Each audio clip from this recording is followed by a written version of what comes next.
Right? We'll now go on to rule 14 as it says head-on situation. Yes, please start reading. Rule 14, head-on situation. Paragraph A.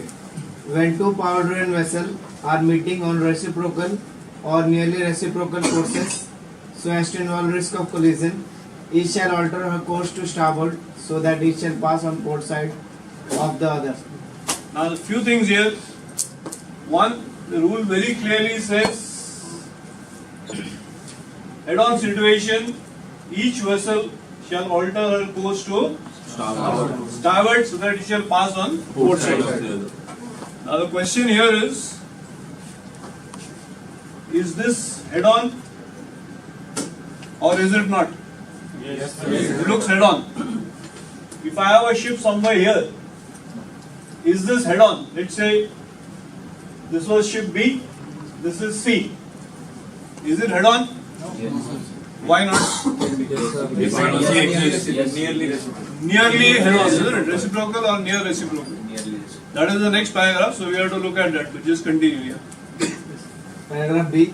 Such a situation shall be deemed to exist when a vessel sees the other ahead or nearly ahead, and by night she could see the masthead lights of the other in line or nearly in line, and or both side lights, and by day she observes the corresponding aspect of the other vessel.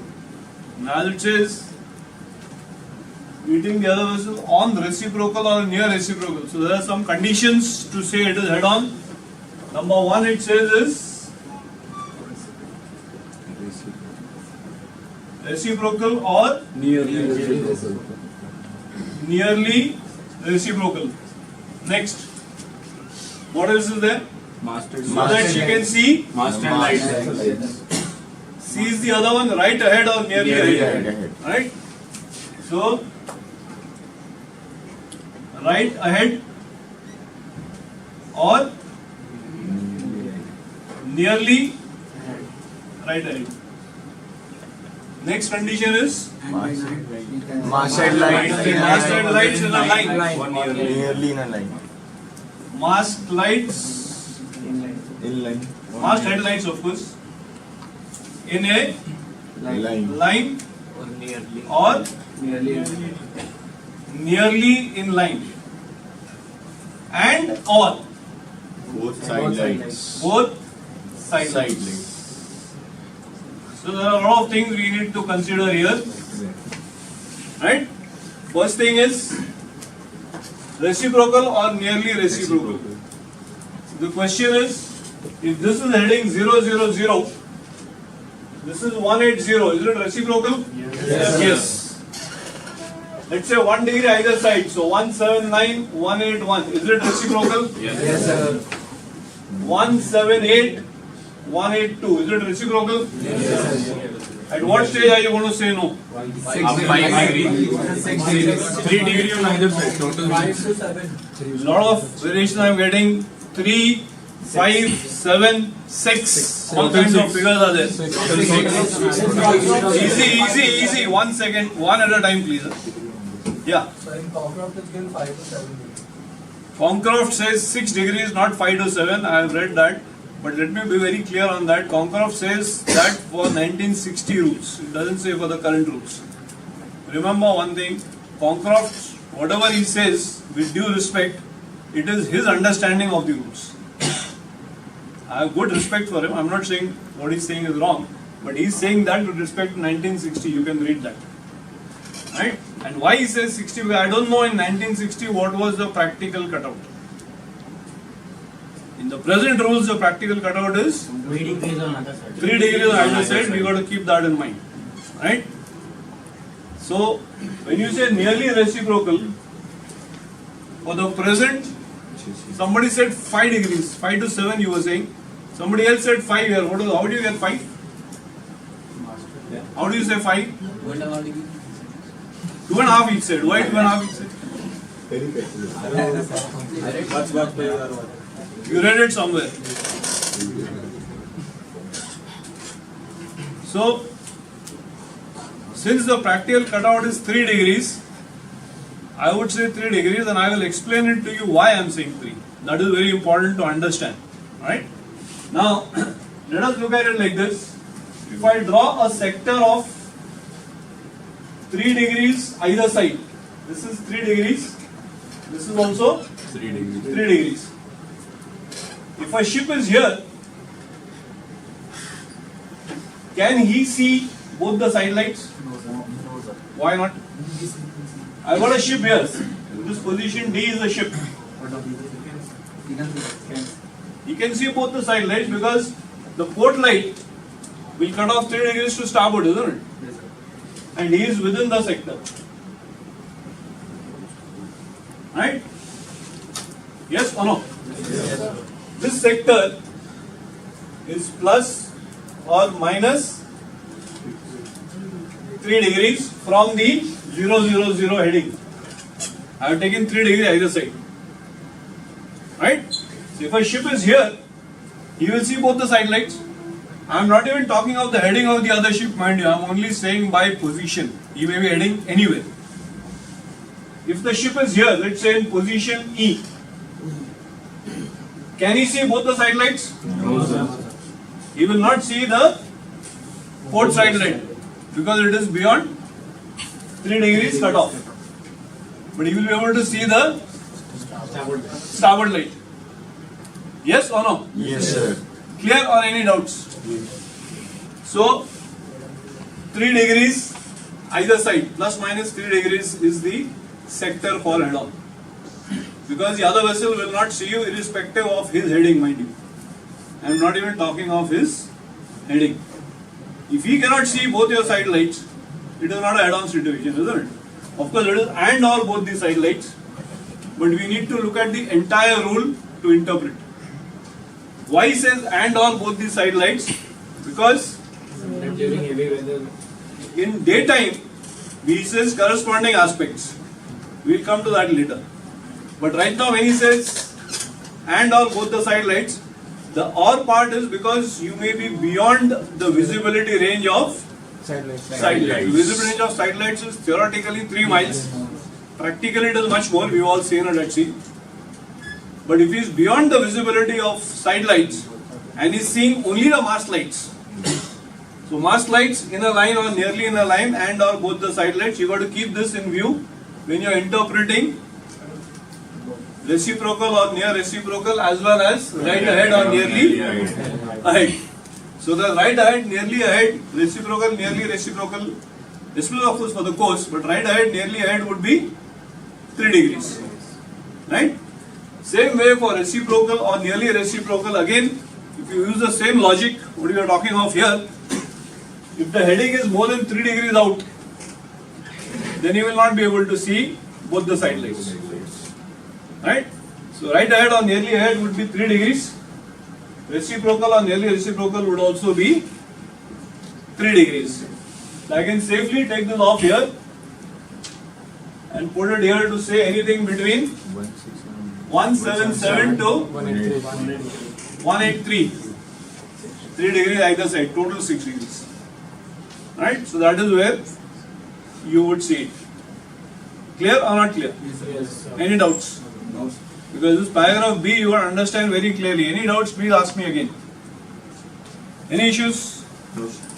Okay, continue. Paragraph C. When a vessel is in any doubt as to whether such a situation exists, she shall assume that it does exist and act accordingly. Now, when would the doubts arise? Whether the reciprocal or nearly This is we've come to this part, right? So we've sorted that out. But when would the doubt arise? Again, remember theoretically it is 3 degrees. But what if somebody is not cutting off at 3, is cutting off at 4 degrees? Then obviously the other vessel could see him even slightly outside this sector. You could get both the lights because this, let's say the port light here not cutting off at 3, cutting off at 4. You may say it is against the rules or whatever, but let's be very practical. We have seen such things at sea. Yes? Yes.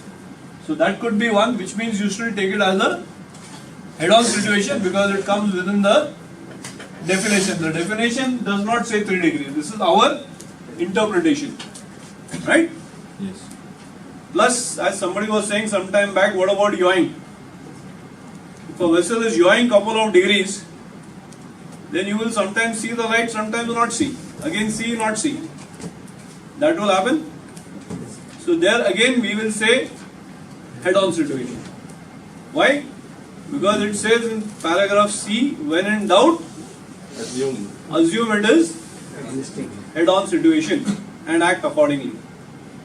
This also gives us another advantage, that suppose there is a ship outside this, let's say E for example, and let us say I am not very sure, I am on A and I am not very sure this is head-on or not, right? And let us say another ship here which is F, and I am not sure for her also, head-on or not head-on,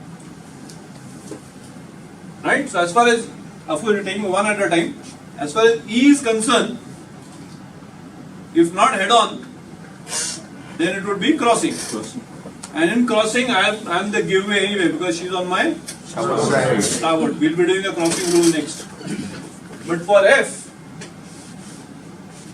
if this is a crossing situation between F and me, and I am not giving the heading for F, but let's suppose F is heading somewhere like this. So it's a crossing situation, and F is the giveaway because A is on, I am on her Starboard side. starboard. Now if A says this is a crossing situation, then A becomes stand on, and in stand on A will take action when it is apparent to her that F is not taking action. Whereas if A assumes it to be a head-on situation, then A straight away as per head-on, and as per crossing or head-on, either way F would have practically altered to starboard. So is there any doubt? So that is why it says when in doubt assume that there is a head-on situation and act, so that A will act much earlier, right? Don't go by this arrow here, I can change this, and let's say heading something like this. If you are heading 000, let's say he is heading 175, right? Nearly reciprocal. Instead of 3 degrees, he is bearing 4 degrees. This is 1 degree outside the sector, so totally 4 degrees from the center line. This is 4 degrees, right? So almost there, not yet there, or those kind of things. To avoid all that jugglery, he straight away tells you when in doubt, assume it is a head-on situation and act accordingly. So he is just removing the ambiguities. Clear or any doubts? Now you have to keep certain things in mind. I just do it on this side here. Let's say you are going like this. Let's call this ship A again. And you got a ship here which is coming like this, and this is ship B. Okay? And let us say A assumes this to be a head-on situation. So A will alter course to starboard. But suppose B finds this to be low CPA. That means, let's say the CPA is 7 cables, right? And since this company instructions or whatever says CPA should be 1 mile in coastal passage, let's say it says 1 mile. So he says, why not alter to port and make this CPA 1 mile? Possibly he may think that way. Is it right or is it wrong? Why wrong? Rule doesn't allow. Before you do this, sometimes the excuse you get is I am only adjusting course. One very simple question, gentlemen. If you are altering course, either it is to adjust a set and drift, which you need to make allowance on your course steered and course made good criteria, or it is an alteration of course as per the passage plan, or it is an action which you are taking under the rules. Right? So if this is a close quarter situation within your meaning of your company rules or whatever they say, this is close quarter situation, you are taking action as per head-on situation and as per rules. As per rules, you should be altering course to starboard not to put. Right? So please don't get that idea. I can alter a little bit to port and make it 1 mile. No. If this person is treating it as head on and B is treating it as just adjusting course to increase CPA, then he alters to port and he alters to starboard. You could get another close quarter situation. So please don't do that. Don't try to justify your wrong action under some pretext. I am only adjusting. Why are you adjusting? As I told you, the necessity of adjusting would be either you have to give a set 1 or 2 degrees here and there, possibly depending on currents, depending on winds, etc. We do give set. Or you have reached an alteration point where you need to alter course, right? Then it's justified. The third action was under ROR. Yeah. Sir, but what if there is another vessel in the way of the way after she has altered course to starboard? She won't be able to alter course to starboard. See, that again we will have to look at rule 2. Last time when I explained rule 2, I had said that very clearly that when A is taking action, in fact in rule 2 puts a responsibility on all the ships to watch out for the other ship who is not able to take action as per the rules due to avoiding immediate danger, etc., etc. That we had discussed in rule 2. So if that's the situation, then you have to look at rule 2, and under rule 2 you will take certain other actions. Right? We had discussed that in rule 2. If necessary, you can go through the rule 2 once again. It is there on the channel. Go through it. If you still have doubts, you can come and ask me. Right? Okay. Anybody else? Any other doubts? Sir, Yes. sir, in the first paragraph of the rule, it says that a down situation exists if there is it is involving risk of collision. But CPA of 7 cables, maybe you can think that risk of collision doesn't exist. That's But- exactly what I said. If A says risk of collision exists, B says it doesn't exist, then why is B altering course to port? What is the reason for his alteration of course to port? Keep a wide margin. That means you are having a close quarter situation. If you are having a close quarter situation, you need to take action as required by these rules. That's exactly what I said. Don't justify your action under something else. There is no need for you. Suppose this situation was not there, would you have altered to port? No. You are altering to port because of the situation, isn't it? Because of low CPA. That's why you are altering course. So be very clear in your mind that you are altering course. There is no requirement to alter course to increase CPA. There is nothing such as increase CPA. You are altering course either by passage plan or by rules. Of course, other thing as I said was by giving set and whatever for wind currents. So you just see where you are falling. If you are giving a set and this is not the situation, it's okay. In that case, you could even wait for the situation to get over and then give a set. 10 minutes, 15 minutes down the line will not make a difference. You could give extra set if required. Right? If it's an alteration as per your passage plan, then different story. Then you have to do it. But if it's none of these categories and you're doing it to increase CPA, then please don't get that into increase CPA. It is straight away a situation where ROR applies or rules of the road apply, and you need to take action as per the rules. So please alter course to starboard. Right? Just to clarify further, I'm not saying anyone should get into that situation, but just to clarify further, in case B alters to port and A alters to starboard, due to which they collide, who do you think will get more punishment or more penalty, or who will get the more liability? Why? He is gone against the rules. Right? So please don't do that. Right? Okay. Let's put it like this. You have gone to starboard, he has gone to port, and you are still getting into a close quarter situation, and you are on A. What will you do? Alter more to starboard. So first time if you altered, let's say 30 degrees or 35 degrees or 40 degrees, Next time alter another 40 or 50 degrees and make it 90 degrees. But you do not have a right to go back to port. Don't do that. Go more to starboard. Don't go to port. Clear? Don't do anything which is against the rules. Yeah. Any more questions? Anything else? Is it clear? Yes, sir. Now, of course, somewhere in the rules it also says, in rule 8, action should be large enough to be readily apparent to other vessel, etc. Quite a few company manuals have specified what should be the action. Our company very clearly says 30 to 40 degrees should be the alteration of course. Right?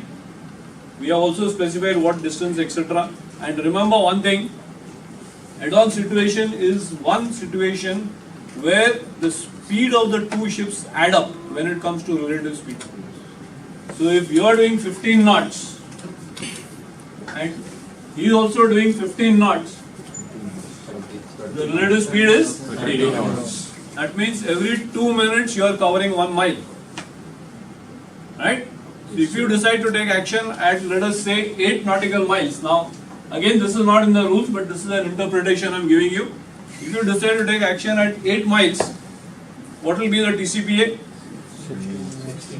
16 minutes. Isn't that safe enough to take action? If you decide to take action at lesser distance, TCPA will obviously reduce. Right? Early and substantial action is required as per rule 8. Right? Clear? Yes. Any doubts, anybody, anything? So please keep this in mind. Here is where both the speeds will add up. And before you realize what is happening, you are already in trouble. So take early action, substantial action. 30 to 40 means 40 is better than 30. Right? Alter large, be safe. Clear or any doubts? Yes. Okay, thank you.